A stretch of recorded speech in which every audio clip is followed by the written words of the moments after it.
ગુજરાતની બહાદુર પોલીસ એ શા માટે ભૂલી જાય છે કે એનો પગાર કોઈ કમલમમાંથી નથી આવતો? તમારી એટલી બધી બહાદુરી હોય, તમારે એટલી બધી ચરબી તમને ચડી હોય તો દહેગામની અંદર અત્યારે બેફામ અને બે લગામ એ દારૂના અડ્ડાઓ ચાલી રહ્યા છે. એ ઇંગ્લિશ કયો કે દેશી કયો, બધો જ દારૂ એ હોમ ડિલિવરી થઈ શકે એમ છે, થઈ રહ્યો છે. એને રોકીને બતાડો ને. અને તમે જે ભારતીય જનતા પાર્ટીનો હાથો બની અથવા તો ભારતીય જનતા પાર્ટીની જે દલાલી કરી રહ્યા છો એ મહેરબાની કરીને આ બંધ કરો. અને તમારું કાર્ય જે છે એ સેવા અને સુરક્ષાનું કાર્ય છે, તમારું કાર્ય રક્ષણ આપવાનું કાર્ય છે.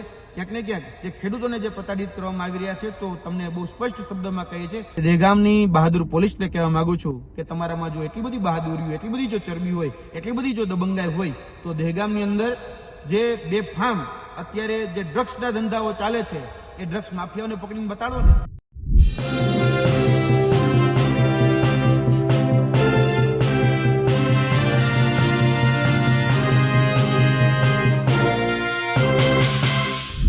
દહેગામમાં જે રીતે પશુપાલકોનું આંદોલન ચાલી રહ્યું છે, ખાસ કરીને આબાદ અને મધુરના વિવાદને લઈને.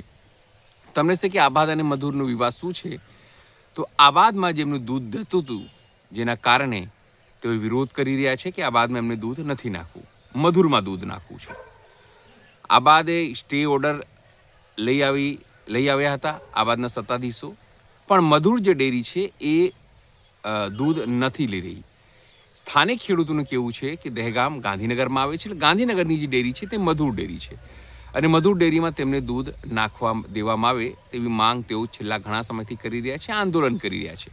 હવે જ્યારે સ્થાનિક સ્વરાજની ચૂંટણીઓ છે તો જે સ્થાનિક આગેવાન છે, આપના નેતા છે યુવરાજસિંહ, તેઓ જે દૂધ અને પશુપાલકોનું જે સંકલન સમિતિ છે તેના એડવાઇઝર પણ છે. તેઓ માંગ કરી રહ્યા છે કે એમને દૂધ નાખવામાં આવે છેલ્લા ઘણા સમયથી કે મધુરમાં દૂધ જે પશુપાલકો છે નાખે તેવી માંગ ઉગ્ર કરી રહ્યા છે, રાત્રિ સભાઓ કરી રહ્યા છે. હવે તેમનો આરોપ છે કે પોલીસ ભાજપના કહેવાથી પશુપાલકોને ધમકાવી રહી છે, ડરાવી રહી છે અને તેમને સભાઓ ન કરે અથવા તો આવી તમામ વસ્તુઓ માટે તેઓ ગંભીર આરોપ પોલીસ ઉપર અને ભાજપ ઉપર લગાવી રહ્યા છે. નમસ્કાર, હું છું ચિંતામણી પુત્રેન પટેલ. સ્વાગત છે આપનું અમારા કાર્યક્રમમાં. આવો સાંભળીએ યુવરાજસિંહ જાડેજા શું કહી રહ્યા છે.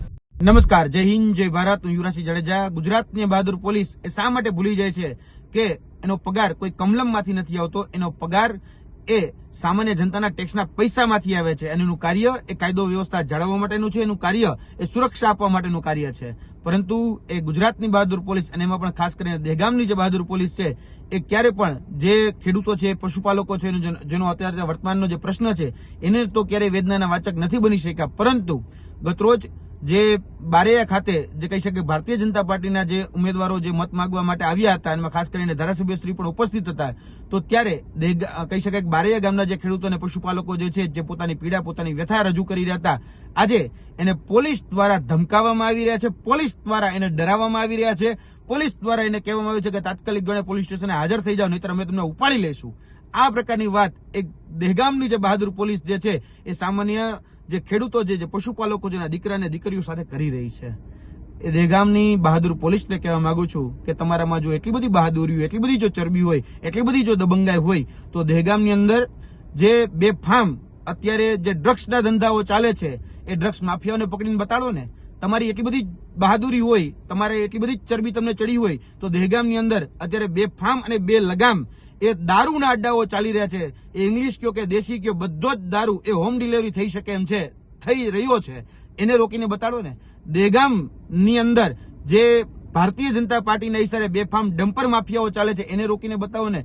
ભારતીય જનતા પાર્ટીના ઈશારે જે જમીન માફિયાઓ અત્યારે દહેગામની અંદર બેફામ બન્યા છે એને રોકીને બતાવો. જો તમારી બહાદુરી અને તમારી કહી શકાય કે દબંગાઈ હોય અથવા તો તમને બહુ ચરબી ચડ્યું તો તમારી ચરબી અહીંયા ઉતારીને બતાડો ને.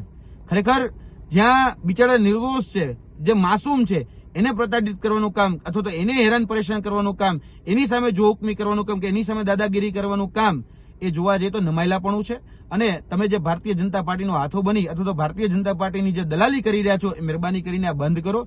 અને તમારું કાર્ય જે છે એ સેવા અને સુરક્ષાનું કાર્ય છે, તમારું કાર્ય રક્ષણ આપવાનું કાર્ય છે.